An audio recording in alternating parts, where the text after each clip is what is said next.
Hello students, आपका स्वागत है आपका अपने स्टडी चैनल राजवती एकेडमी में। आज हम लोग पढ़ेंगे जो पिछले लेक्चर से आगे पढ़ेंगे। पिछले लेक्चर में हमने पढ़ा था नॉन इलेक्ट्रोलाइट अर्थात विद्युत अपघट्यता। उसमें हम पढ़ाए थे कि ग्लूकोज और अल्कोहल के जलीय विलयन विद्युत के कुचालक होते हैं। तो यह क्वेश्चन काफ़ी ज़्यादा पूछा जाता है बोर्ड एग्जाम में कि ग्लूकोज और अल्कोहल के जलीय विलयन विद्युत के कुचालक क्यों होते हैं। तो सबसे पहले हम देखते हैं क्वेश्चन। पहले लिखिए कि ग्लूकोज और VVI क्वेश्चन है। लिखिए ग्लूकोज और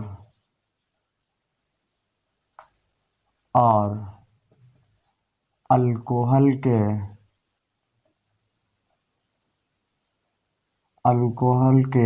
जलीय विलयन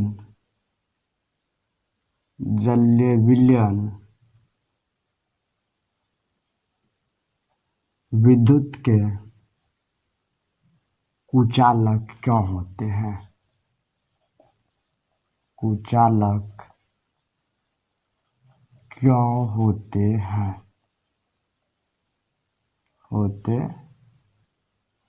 यह काफी बार पूछा गया क्वेश्चन है। तो सबसे पहले देखिए हम समझाते हैं कि विद्युत अनअपघट्य क्या है। विद्युत अनअपघट्य हम पढ़ाए थे कि विद्युत अनअपघट्य किसे कहते हैं।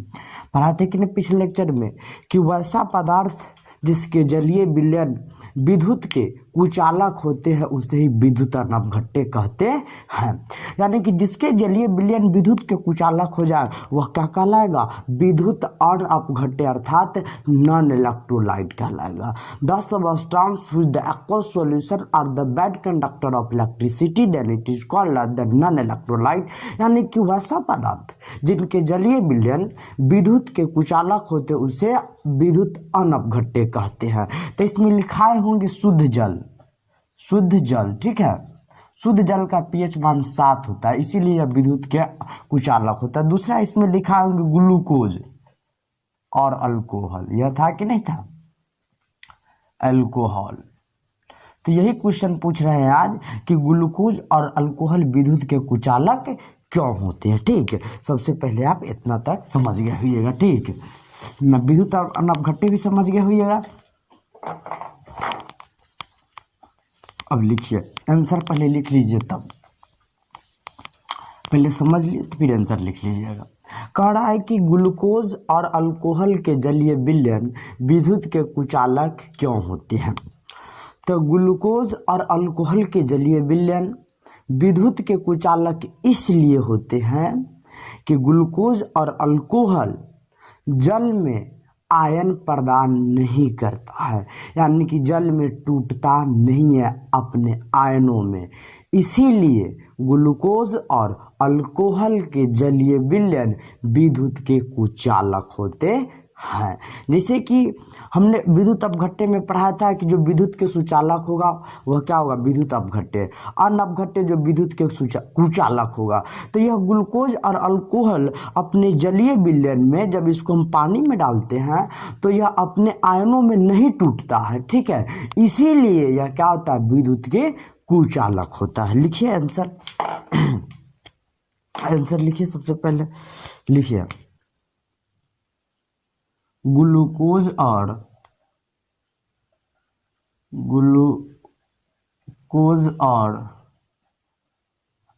अल्कोहल के जलीय विलयन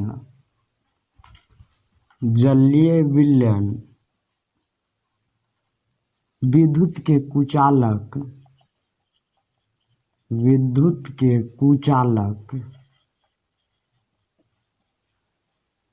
इसलिए होते हैं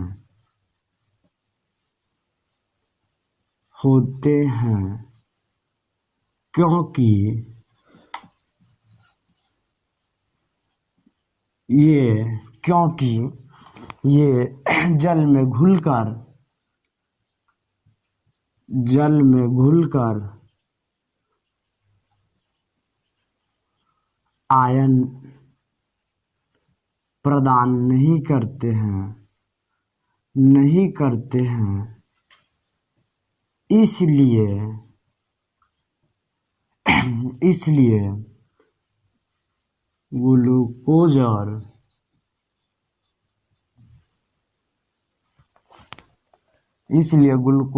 अल्कोहल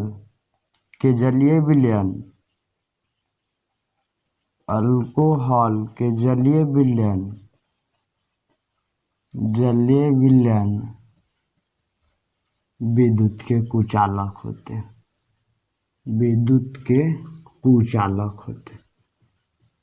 कुचालक होते हैं।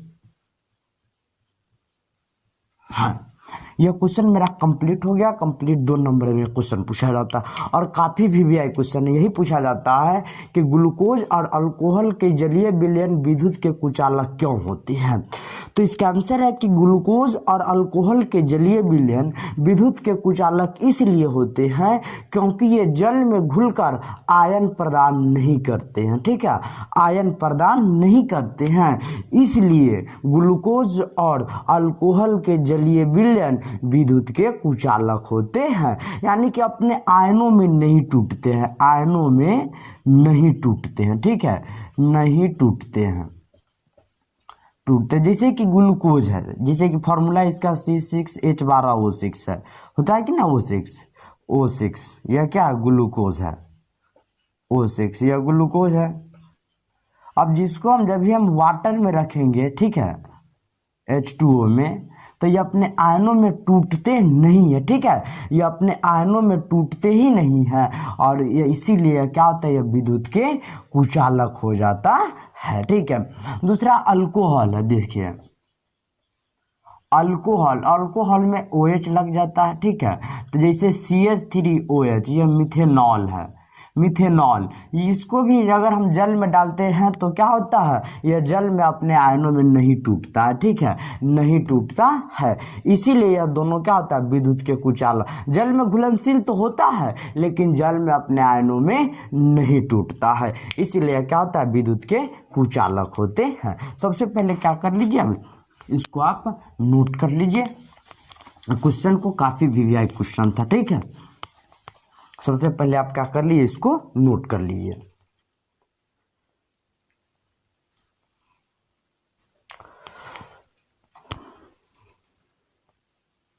नोट कर ली हुईगा। अब अगला क्वेश्चन देखिए।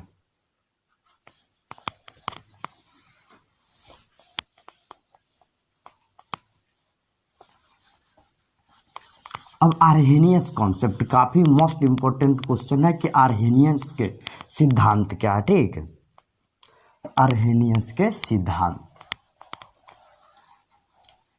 ठीक, क्वेश्चन लिखिए। पहले एक और क्वेश्चन लिखिए, आयनन पहले लिख लीजिए।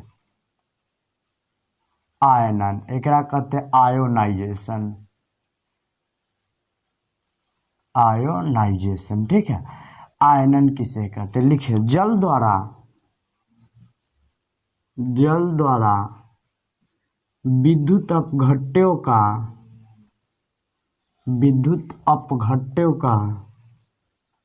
जल द्वारा विद्युत अपघट्यों का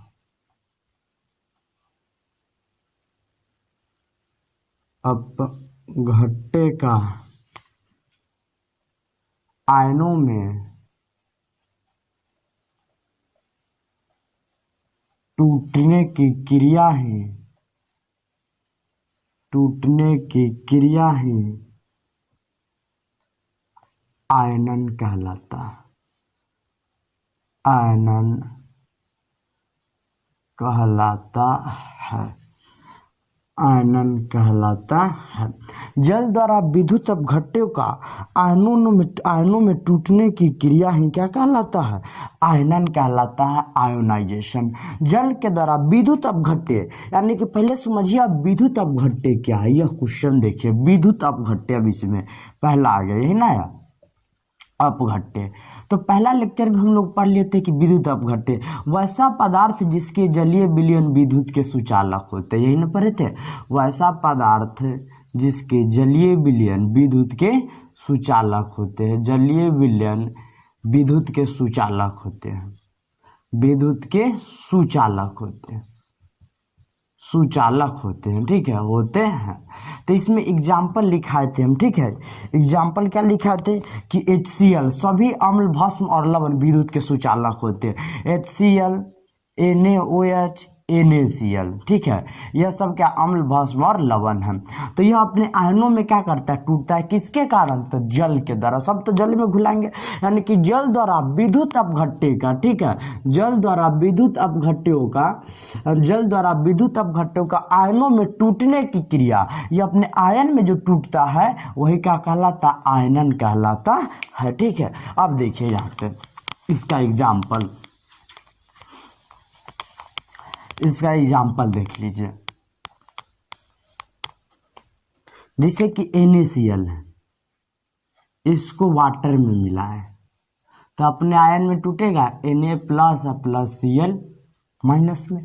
यह क्या लवण है, लवण है कि नहीं है, यह सोडियम आयन में, सोडियम आयन, और यह क्लोरीन आयन, यह क्या आ गया, क्लोरीन आयन। तो ये H2O के कारण ये NaCl क्या किया, अपने आयनों में टूटा, यानी कि जल द्वारा विद्युत अपघट्य का आयनों में टूटने की क्रिया ही आयनन कहलाता है, आयोनाइजेशन कहलाता है। जैसे H2O है तो यह भी अपने आयनों में टूटता है, देखिए अपने आयन में यह भी टूटेगा, H प्लस और प्लस OH माइनस में टूटा कि नहीं, यह जल है, जल है, यह हाइड्रोजन आयन होगा, हाइड्रोजन आयन, और यह hydroxide ion, hydroxide ion, hydroxide ion, H plus और OH माइनस में यही क्या कहलाता है, आयनन कहलाता है। तो जल द्वारा विद्युत अपघट्यों का आयनों में विभक्त होने की क्रिया, टूटने की क्रिया ही आयनन कहलाता है। सर पढ़ाए होंगे आयन में, देखिए आयन क्या होता है, आवेशित कण ही क्या कहलाता है, आयन कहलाता है। आवेशित कण को आयन कहते हैं, आवेशित कण को आयन कहते हैं, आयन कहते हैं। आवेशित कण दो होता है, एगो धनात्मक आवेश और एगो ऋणात्मक आवेश। देखिए सोडियम धनात्मक, क्लोरीन ऋणात्मक, हाइड्रोजन धनात्मक, हाइड्रोक्साइड ऋणात्मक, यानी कि आयनन मतलब होता है, आयन मतलब होता है आवेशित कण का आयन को कहते हैं, ठीक है। Charge particle is called ion, आवेशित कण को ही आयन कहते हैं, ठीक है। तो यह सब तो हम लोग 9th में पढ़ लिए कि धन आयन क्या है, ऋण आयन क्या है, ठीक है। तो आयनन तो हम लोग पढ़ लेता, तो वही काढ़ा क्वेश्चन कि आयनन क्या होता है, जल द्वारा विद्युत अपघट्यों का, जो भी विद्युत के सुचालक जो है, जो जिनके जलीय विलयन विद्युत के सुचालक है, वो अगर अपने आयनन में टूट रहे, अपने आयन में टूट रहे हैं तो वही आयनन कहलाता है, आयोनाइजेशन कहलाता है, ठीक है। इसमें जितना ज़्यादा हम जल को, जैसे अपने विलयन को, सॉल्यूशन को पतला करेंगे, डाइल्यूट करेंगे, तनु करेंगे, उतना ज़्यादा आयनन बढ़ता जाता है। यानी कि आगे का नोट होगा कि तनुता के साथ, दैट इज डाइल्यूशन, ठीक है, तनुता के साथ आयनन बढ़ता है, ठीक है। आगे लिखाएंगे जितना ज़्यादा हमारा विलयन पतला होगा अर्थात तनु होगा, उतना ज़्यादा क्या होगा, हमारा आयोनाइजेशन बढ़ेगा, आयनन बढ़ेगा, ठीक। सबसे पहले आप क्या कर लीजिए, इतना तो नोट कर लीजिए, इतना बिल्कुल समझ में आ गया होगा।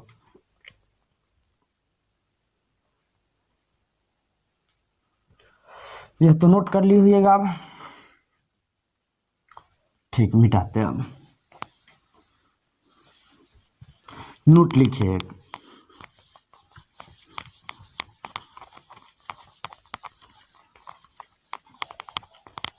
इसी का नोट है, ठीक है। नोट लिखिए, लिखिए तनुता के साथ, तनुता के बढ़ने से आयनन भी बढ़ता है, आयनन भी क्या करता है, बढ़ता है। जितना ज़्यादा तनुता रहेगा, डाइल्यूशन रहेगा, उतना ज़्यादा क्या होगा, आयनन होगा। जिसे कि अब देखिए तनुता में आगे हम लोग पढ़ेंगे दो प्रकार के, वो तनु अम्ल, ठीक है, तनु अम्ल को कहते हैं डाइल्यूट एसिड, डाइल्यूट एसिड। जिसमें एसिड की मात्रा अम्ल की मात्रा कम रहती है, यानी कि पानी ज़्यादा होगा कि ना होगा, अम्ल क्या होगा, कम होगा, तो वह डाइल्यूट अर्थात तनु कहलाता है। तो जितना ज़्यादा आयनन यानी कि तनुता के बढ़ने से आयनन भी बढ़ता है। जितना ज़्यादा विलयन पतला रहेगा, ठीक है, पतला जितना ज़्यादा विलयन रहेगा मेरा सॉल्यूशन, उतना ज़्यादा आयनन क्या करेगा, आयोनाइजेशन बढ़ेगा। ठीक है, आयोनाइजेशन क्या करेगा, बढ़ेगा। अब क्या हो गया, आयनन मेरा खत्म हो गया टॉपिक।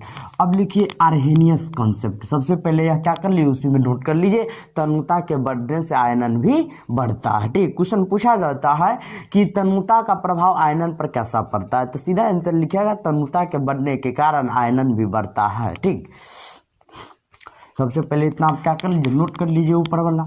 अब लिखिए आर्हेनियस के सिद्धांत, मिटाते हैं। अब लिखिए सबसे बढ़िया क्वेश्चन आर्हेनियस के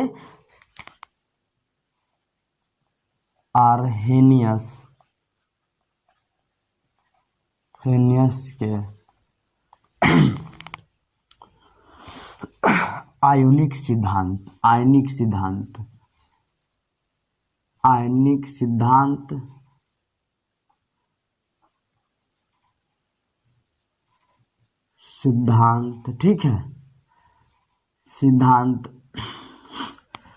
या फिर इसी को कहते हैं आर्हेनियस के अनुसार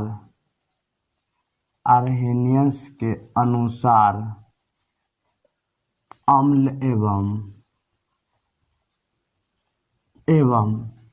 भस्म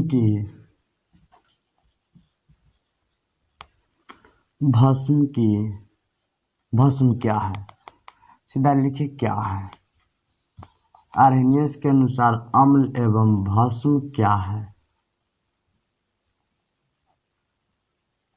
ठीक है, क्या है क्वेश्चन, ये पूछा है। आर्हेनियस क्या आयोनिक थ्योरी या फिर आर्हेनियस के अनुसार अम्ल एवं भस्म की परिभाषा क्या है। तो सबसे समझ ली पहले कि यह आर्हेनियस कौन था। आर्हेनियस, देखिए आर्हेनियस एक वैज्ञानिक था। ठीक है, आर्हेनियस एक क्या था, वैज्ञानिक था। आर्हेनियस एक वैज्ञानिक था। इन्होंने अपने सिद्धांत को क्या किया, आयोनिक सिद्धांत, अर्थात आयन के आधार पर क्या किया, इन्होंने एक अपना सिद्धांत को, अपने थ्योरी को प्रतिपादित किया। तो 1887 ईस्वी में इन्होंने इस थ्योरी का प्रतिपादन किया। ठीक है, आर्हेनियस के अनुसार अम्ल एवं भस्म की परिभाषा क्या है। ठीक है, यही क्वेश्चन पूछा जाता है। 1887 ईस्वी में आर्हेनियस ने क्या किया, यह थ्योरी क्या किया, प्रतिपादित किया। यह स्वीडिश देश का था, स्वीडिश देश के था। ठीक है, स्वीडिश देश के था।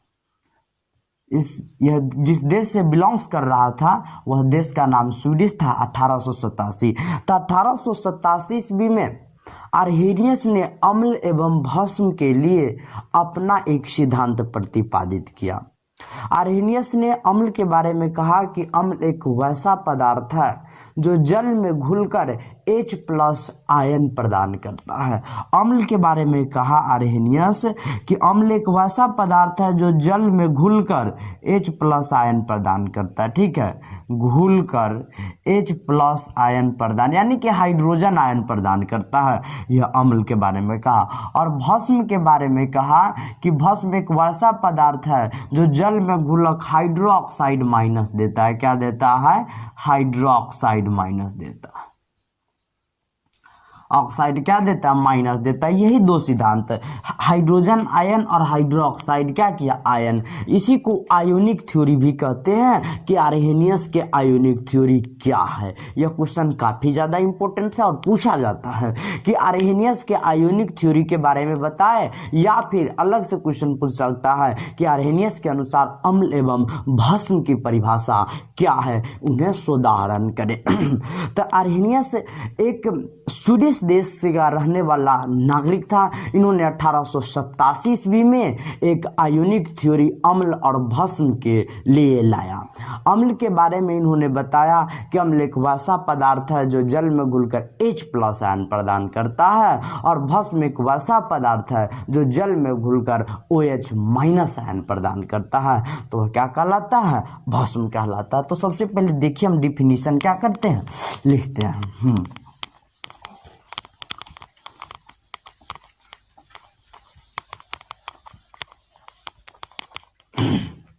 अब देखिए सबसे पहले इसका आंसर लिखिए, मेन आंसर लिखिए।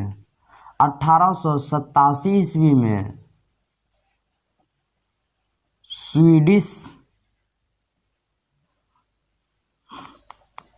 स्वीडिश वैज्ञानिक आर्हेनियस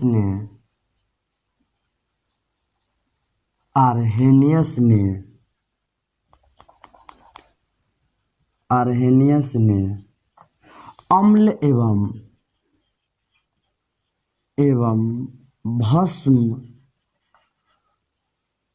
के बारे में अपना एक सिद्धांत प्रतिपादित किया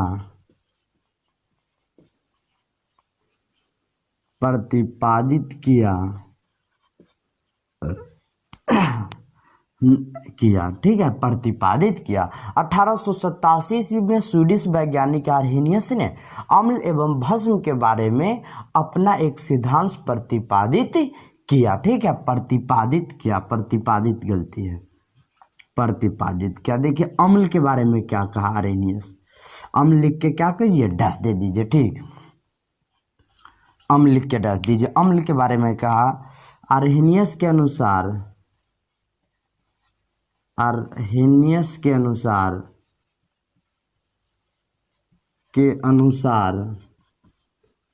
अम्ल वह पदार्थ है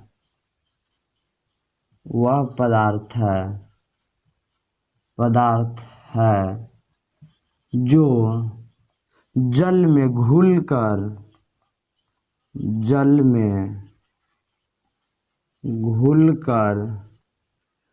H+ यानी कि हाइड्रोजन आयन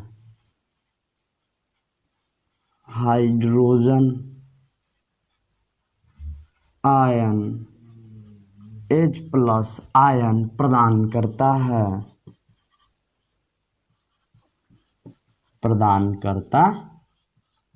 है। आर्हेनियस ने देखिए क्या कहा, आर्हेनियस के अनुसार अम्ल वह पदार्थ है जो जल में घुलकर हाइड्रोजन आयन प्रदान करता है, H+ आयन प्रदान करता है, वही क्या कहलाता, अम्ल कहलाता आर्हेनियस के अनुसार। तो आप कहिएगा सर जैसे लिखा दीजिए, जैसे बताइए तो क्या क्या होगा। जैसे कि HCl, इसको हाइड्रोक्लोरिक अम्ल कहते हैं कि ना, हाइड्रोक्लोरिक अम्ल कहते हैं। अब जिसे हम क्या करिए, इसको जब भी हम पानी में डुबा दिए H2O में, इसको कैटालिस्ट के रूप में, उत्प्रेरक के रूप में H2O है, ठीक है, यानी कि H2O में डुबाया गया तो यह अपने आयन में टूटा, H+ में और क्लोरीन माइनस में टूटेगा, यही ना टूटेगा। तो H+ आयन दिया कि नहीं जल में घुलकर, तो दिया, यह क्या कहलाएगा, अम्ल कहलाएगा। दूसरा एग्जाम्पल देखिए, जैसे कि H2SO4 है, इसको सल्फ्यूरिक अम्ल कहते हैं, सल्फ्यूरिक अम्ल कहते हैं कि ना, सल्फ्यूरिक अम्ल, ठीक है। अब इसको भी हम क्या किए, पानी में डुबोए, तो यह भी क्या टूटा, अपने आयन में टूटा, 2H+ ion plus SO4 2- ion. देखिए 2H, दो हाइड्रोजन था तो 2H+ आयन और SO4 2- आयन। SO4 का वैलेंसी -2 होता है। सभी अपने अपने संयोजकता में टूटेंगे। सभी अम्ल और भस्म के क्या होते हैं, जो कंपोनेंट होते हैं, हाइड्रोजन के संयोजकता 1, क्लोरीन के भी कितना होता है, 1 होता है माइनस, तो वो अपने में टूटा। फिर देखिए H2SO4 हाइड्रोजन के 1 ही होता है और सल्फेट के होता है -2, तो अपने 2 में टूट गया, ठीक है। यानी कि आर्हेनियस ने कहा कि अम्ल एक वह पदार्थ है जो जल में घुलकर हाइड्रोजन आयन प्रदान करता है। देखिए सल्फ्यूरिक अम्ल भी जल में घुलकर क्या दिया, हाइड्रोजन आयन प्रदान किया। तो यह सब क्या कहलाता है, अम्ल कहलाता है। अगर आपसे कोई थ्योरी पूछे कि आर्हेनियस का कॉन्सेप्ट बताइए या फिर आर्हेनियस के आयनिक सिद्धांत क्या है, ठीक है, आयनिक सिद्धांत। आयनिक सिद्धांत तो इसी में लिखिएगा कि 1887 ईस्वी में स्वीडिश वैज्ञानिक आर्हेनियस ने अम्ल एवं भस्म के बारे में अपना एक सिद्धांत प्रतिपादित किया। अम्ल पहले लिखिएगा कि आर्हेनियस के अनुसार अम्ल वह पदार्थ है जो जल में घुलकर हाइड्रोजन आयन प्रदान करता है। यह क्या है, अम्ल के कहलाता है, ठीक। अब देखिए भस्म के बारे में क्या कहा। सबसे पहले क्या कीजिए, इतना तक आप समझ गए हैं, नोट कर लीजिए, ठीक।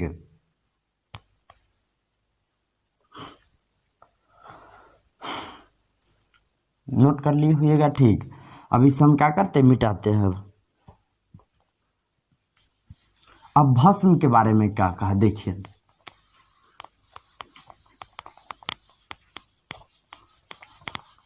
अब देखिए भस्म के बारे में आर्हेनियस क्या कहा।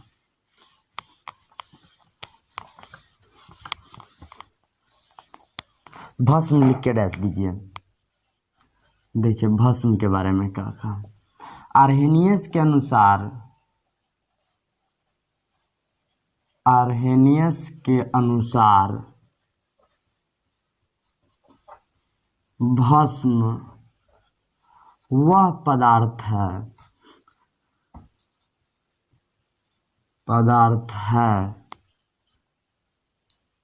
जो जल में घुलकर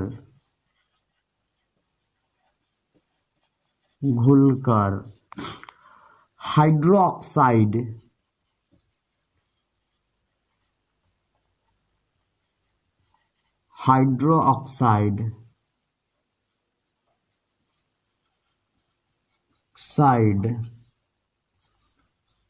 हाइड्रोक्साइड, ठीक है, हाइड्रोक्साइड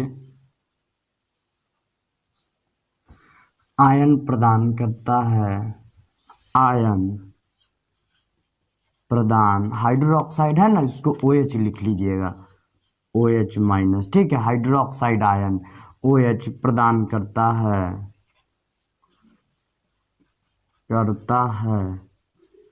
ठीक है। आर्हेनियस के अनुसार भस्म वह पदार्थ है जो जल में घुलकर हाइड्रोक्साइड आयन, ठीक है, OH माइनस आयन प्रदान करता है, ठीक है। वह क्या कहलाता है, भस्म कहलाता है, ठीक है। जिसे आप कहिएगा सर इसका जैसे दिखाइए, तो देखिए इसका जैसे में क्या होगा, जैसे कि NaOH सोडियम हाइड्रोक्साइड है कि नहीं है, सोडियम हाइड्रोक्साइड,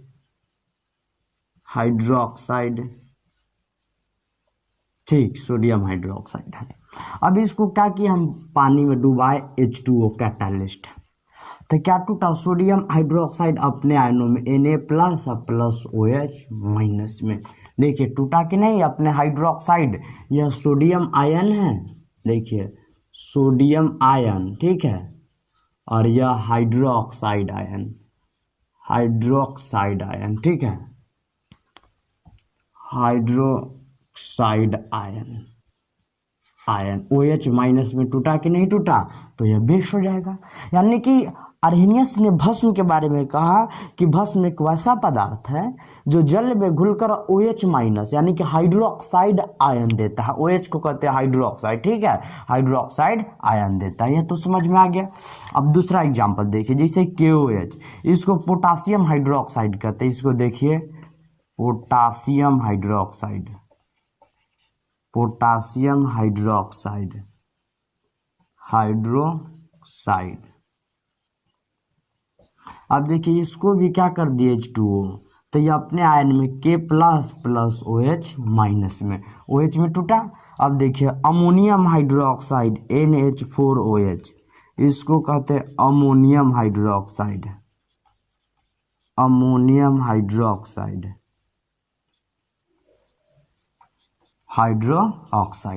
अब देखिए यह भी क्या किया, अपने आयन में टूटेगा, NH4 प्लस अब प्लस OH माइनस में, यह अमोनियम में टूटा और हाइड्रोक्साइड माइनस आ गया।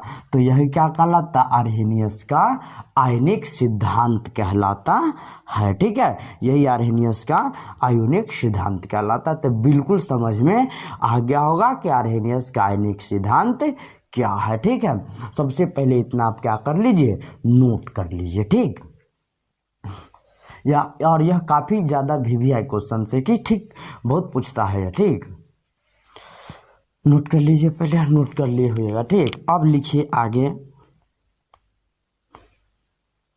मिटाते हैं अब इसको। ठीक,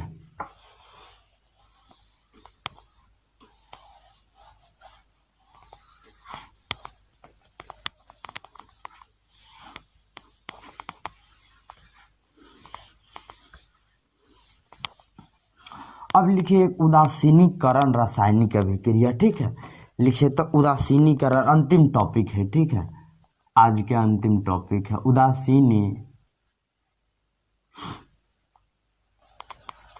उदासीनीकरण रासायनिक अभिक्रिया। उदासीनीकरण रासायनिक अभिक्रिया, इसको इंग्लिश में कहते हैं न्यूट्रलाइजेशन रिएक्शन।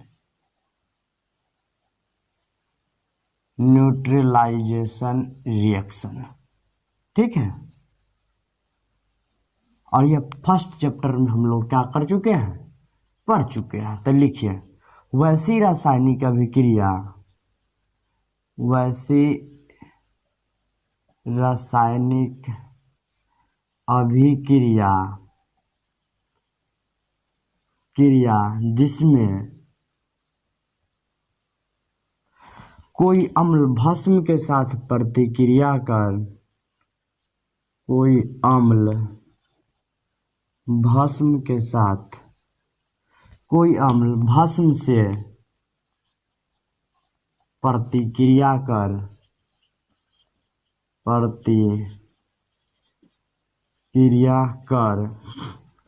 लवण और जल प्रदान करता है,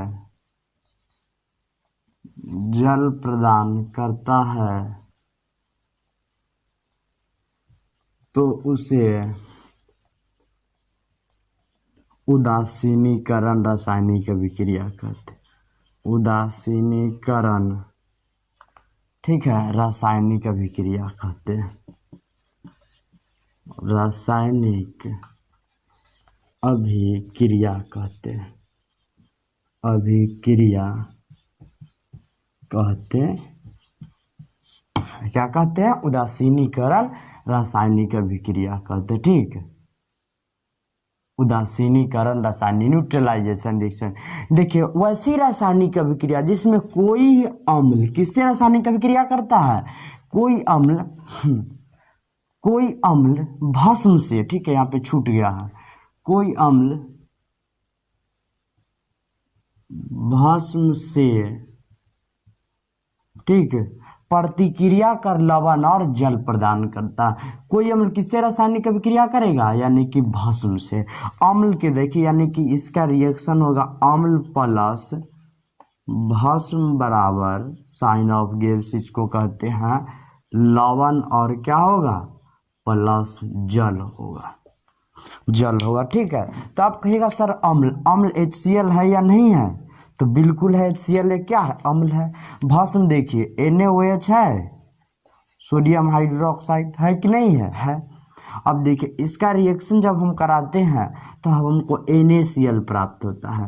पहला लेक्चर में हम लोग पढ़ लेते हैं NaCl क्या है, एक लवण है, और बनेगा क्या, H2। आप कहिएगा सर ये कैसे बना, तो देखिए यहाँ पे ई सोडियम और ई क्लोरीन क्या क्या रासायनिक प्रतिक्रिया किया, तो एक मिल गया सोडियम क्लोराइड, और ई हाइड्रोजन और ई OH क्या किया, एक साथ मिला, H और यह OH क्या किया, एक साथ जाकर मिला, तो H2O जल बना दिया। सोडियम क्लोराइड क्या है, लवण है। तो समझ में तो आ गया होगा रिएक्शन पूरा। फर्स्ट चैप्टर में हम लोग क्या कर लिए थे, पढ़ भी लिए थे ये सब।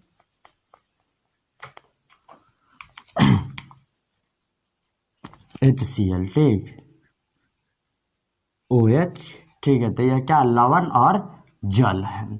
दूसरा रिएक्शन देखिए, पहला तो देख लिए, दूसरा देखिए, सल्फ्यूरिक अम्ल है H2SO4, इसका रासायनिक अभिक्रिया अगर हम KOH पोटासियम हाइड्रोक्साइड के साथ कराते, ठीक है, तो यहाँ पे आगे पहले 2 लगा दीजिए। कहिएगा सर जी क्यों, तो हम बता रहे हैं, तो यहाँ पे आ जाएगा K2SO4 पोटासियम सल्फेट अब प्लस 2H2O, यह भी जल है। 2 कोएफिशिएंट देखिए, K के पास वैलेंसी 1 होता है और SO4 के पास वैलेंसी 2 होता है। तो अगर हम कहें कि KSO4 का वैलेंसी 1 2, तो सर जी पढ़ाए होंगे क्रॉस क्रॉस रूल, ठीक है, पढ़ाई होंगे क्रॉस क्रॉस रूल या फिर हीट एंड ट्रायल मेथड्स। तो इसमें देखिए K2 हो जाएगा, सब SO4 आ जाएगा, K2SO4 इसका वैलेंसी से इसमें गुना और इसके वैलेंसी से इसमें गुना। सल्फेट के वैलेंसी 2 होता है, पोटासियम के 1, तो K2SO4, इसीलिए 2 को बैलेंस करने के लिए हम पोटासियम को बैलेंस करने के लिए आगे 2 लगा दिए, ठीक है। यह तो क्या है, H2SO4 प्लस 2 के K2SO4 प्लस 2H2O, ठीक है, इसको कहते हैं पोटासियम सल्फेट, ठीक है, इसको क्या कहते हैं, तो potassium sulphate, potassium sulphate, sulphate, इसको तो जल सब लोग जानते हैं, ठीक है। इसको क्या कहते हैं, पोटासियम हाइड्रोक्साइड, या तो हम लोग क्या करते हैं जानते हैं। तो उदासीनीकरण रासायनिक अभिक्रिया बिल्कुल हम लोगों को क्लियर हो गया, समझ में आ गया। यानी कि एक वैसी रासायनिक अभिक्रिया जिसमें कोई अम्ल भस्म से प्रतिक्रिया कर लवण और जल प्रदान करता है, तो उसे उदासीनीकरण रासायनिक अभिक्रिया कहते हैं, ठीक। तो आज के क्लास में हम लोग यहीं तक पढ़ेंगे। सबसे पहले इतना आप क्या कर लीजिए, नोट कर लीजिए। तो आज का क्लास सबको अच्छा लगा हुआ होगा, और अच्छा लगे तो सबसे पहले अगर आप नए हो तो सब्सक्राइब कर दीजिएगा, चैनल को लाइक कर दीजिएगा और शेयर भी कीजिएगा। तो आज के लिए इतना ही दोस्त, जय हिंद जय भारत।